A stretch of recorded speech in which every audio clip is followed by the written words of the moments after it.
लेकिन सेनाओं की किसी भी फोर्स में जाएंगे, पुलिस में जाएंगे, बीएसएफ में जाएंगे, सीआरपीएफ में जाएंगे, सबका अपना अपना हाइट का रिक्वायरमेंट है। ये ऑफिसर्स के लिए है, तो इतनी हाइट आपको चाहिए यदि आप एनडीए ज्वाइन करते हैं। 157 सेंटीमीटर और age decided by respective recruiting agency of age. अब एनडीए में 18 साल से छोटा बच्चा अगर जा रहा है और उसकी यहां 157 की जगह 155 सेंटीमीटर यदि आप 18 ईयर से कम है, वो आपको एडजस्ट कर।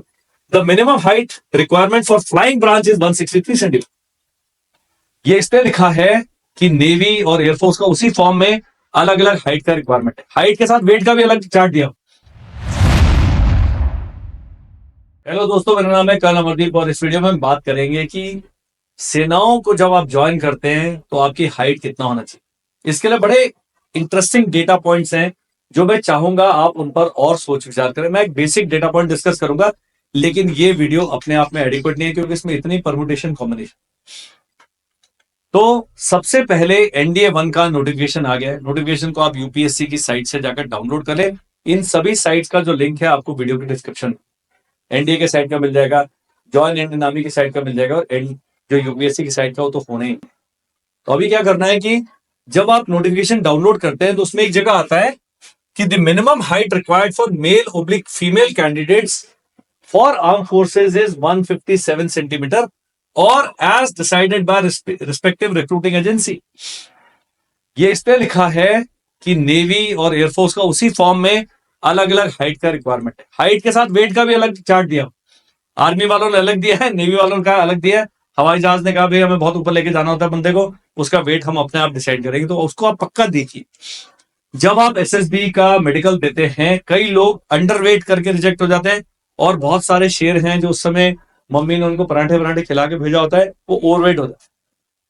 और यदि आप ओबीज नहीं हैं, ओबीज मतलब बहुत ही थुलथुल, तो 15-20% अगर ऊपर नीचे है तो आपको समय दिया जाता है वेट कम करने का और अपनी वेट कैटेगरी में आने का। तो मेरी एक रिकमेंडेशन है, रिक्वेस्ट है सबसे, कि जब आप किसी मिलिट्री एकेडमी के लिए तैयारी कर रहे हैं, वहां रगड़ा ही हो गया, पढ़ाई के साथ साथ अपने वजन, अपना फिजिकल फिटनेस, मेंटल अलर्टनेस पर साइकोलॉजिकल कंडीशनिंग पर भी ध्यान।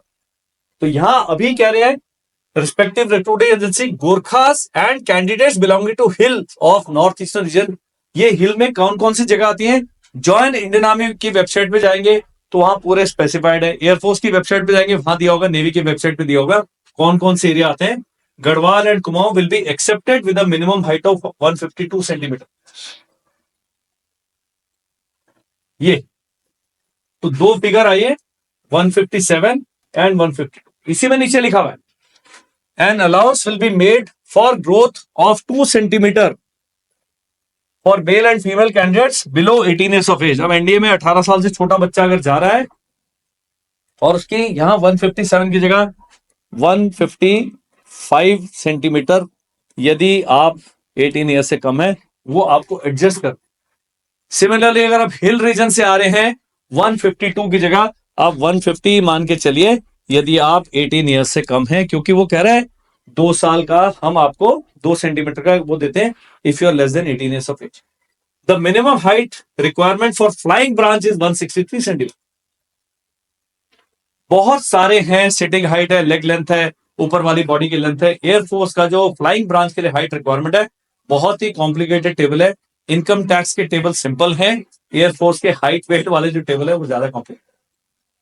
इस वीडियो से क्या जानकारी मिलती है? कोई जानकारी नहीं मिलती। इससे केवल आपको एक स्टार्ट पॉइंट मिलता है कि मेरी जो हाइट, आप पूरे 142 करोड़ हमारे देशवासी हैं, सेम हाइट वाले 1-1.5 करोड़ होंगे एक उसमें कैटेगरी में। तो बहुत सारे लोग हैं जिनकी हाइट कोई 1 सेंटीमीटर कम है, 1 सेंटीमीटर ज्यादा है, लेकिन सेनाओं की किसी भी फोर्स में जाएंगे, पुलिस में जाएंगे, बीएसएफ में जाएंगे, सीआरपीएफ में जाएंगे, सबका अपना अपना हाइट का रिक्वायरमेंट है। ये ऑफिसर्स के लिए है, तो इतनी हाइट आपको चाहिए यदि आप एनडीए ज्वाइन करना चाहते हैं। इस पूरे डॉक्यूमेंट को आप डिटेल में पढ़े। जिस सर्विस को आप ज्वाइन करना चाहते हैं, आर्मी, नेवी, एयरफोर्स, उसका जो हाइट वेट वाला टेबल है उसको तसल्ली से स्टडी करें। नियरेस्ट डॉक्टर या किसी उसमें जिम में जाएं, अपना हाइट वेट नापे, and please be in the category of the height and weight that is been specified. Height पे आप कुछ नहीं कर सकते, वेट पे आप काफी हद तक काबू कर सकते। जो बहुत ही छोटे हैं, बहुत ही लंबे हैं, 210 सेंटीमीटर तक गिरा, उससे लंबा तो खैर कोई होता नहीं है, लेकिन बीच वाले एवरेज जो मेरी हाइट वाले हैं, आई एम 172 सेंटीमीटर, तो हम बिल्कुल एनडीए में छोटे वाली साइड पे होते हैं। जनरली 180, 182 सेंटीमीटर वाले बहुत लोग होते हैं, और कई होते हैं जो मेरे भी कंधे तक आते, तो मुझे लगता है, लेकिन जब आप हाइट चार्ट देखेंगे तो दे आर ऑल्सो एलिजिबल। और ये अलाउंसेस के बारे में जानकारी आपकी डेट ऑफ बर्थ से रिलेटेड है, ये आपको जानकारी होना चाहिए। और क्वेश्चन है कमेंट सेक्शन में लिखिए, और क्वेश्चन है सिलेक्शन के बारे में, हमारे बैचेस के बारे में, कोर्सेज के बारे में जानना चाहते हैं, स्क्रीन पर एक नंबर आ रहा है, आप उस पर मुझे व्हाट्सएप और केवल व्हाट्सएप। जय हिंद।